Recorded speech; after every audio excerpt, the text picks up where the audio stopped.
There are a lot of attributes that go into making a great hitter. Some of them are measurable, and others are intangible or can't be seen. These intangibles are often built through experience or game savvy. When looking at Manny Ramirez, we will be concentrating on the aspects that we can see through video analysis or the mechanics of his swing.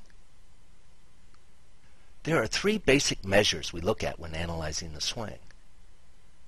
The first is the amount of force we generate and deliver into the ball. Ultimately, this is a function of bat speed and square contact.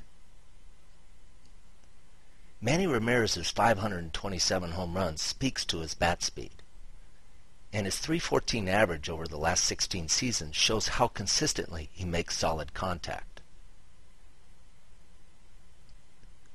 The second measure of the swing is our margin for error, or how long the sweet spot of our bat is on plane with the pitch.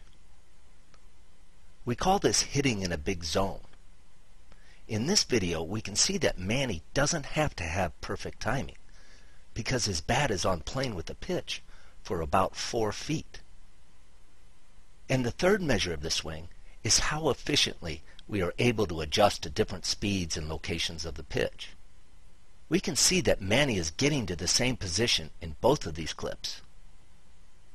And from this position, he has the ability to adjust to the different speeds and locations.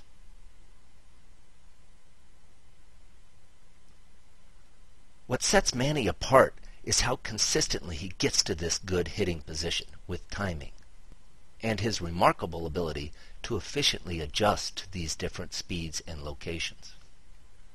If we take a look at his mechanics, we can see the principles that have enabled him to be so powerful and consistent over the years.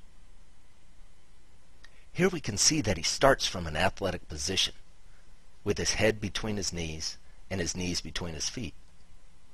And he also maintains a little movement in his stance. It's this movement that relieves tension and enables his mind to match the movements of his body to the visual cues he receives from the pitcher. Now if we jump to his negative move, or load, which is his preparation to move forward, we can see that he creates a good attacking posture, and he maintains control over his center of gravity by keeping his knee inside his back foot. Now if we step forward to toe touch, we can see that he has maintained his attacking posture, and he has used his whole body to generate some energy, and he is ready to swing the bat. He has used his 200 pounds to create energy that will ultimately be transferred into a 2-pound bat and then a 5-ounce ball. We can also see that he is in a good position to attack all areas of the strike zone. It is this position that enables Manny to be so consistent and adjust to speeds and locations. There are several key factors or principles that we see in the game's best hitters. The first is coming down in this good athletic position, ready to swing the bat. You will see the front foot at approximately a 45-degree angle.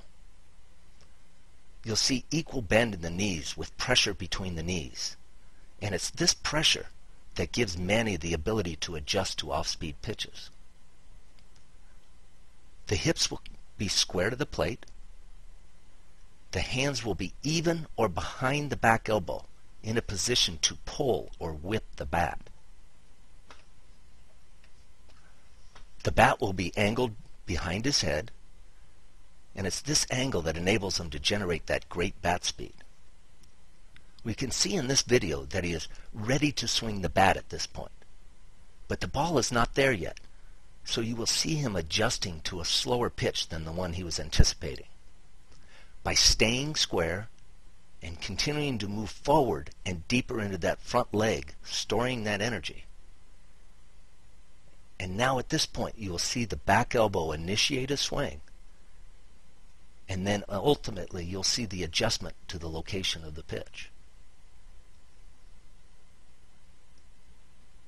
Now if we go back and look in slow motion, we can identify other key principles throughout the swing.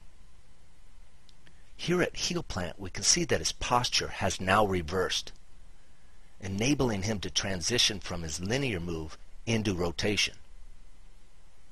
And at this point, his head will stabilize and stay within this circle throughout the rest of his swing.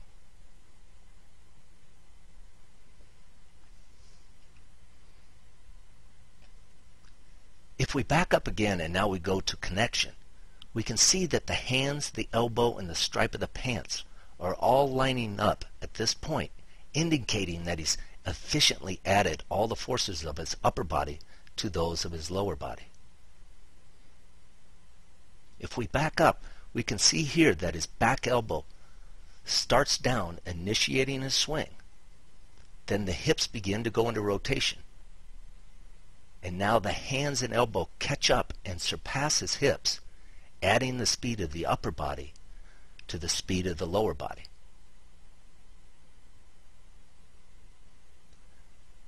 Another principle to analyze at connection is how much angle in the bat Manny maintains at this point in his swing that he will later release into the ball at contact.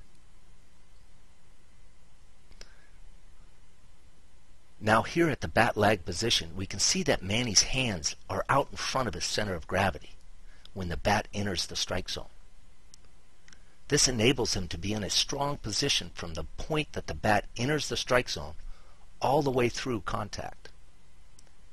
You would always hammer a nail out in front of you.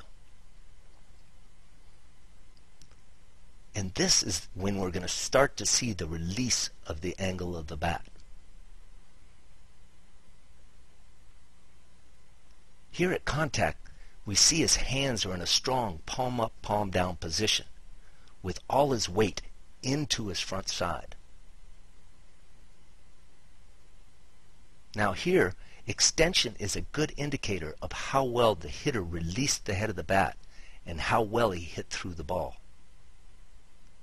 Even though Manny is hitting a home run to left center field in this clip, we can see that his arms and bat extended out through the middle of the field, indicating that his bat was on plane and was swinging out through the plane of the pitch.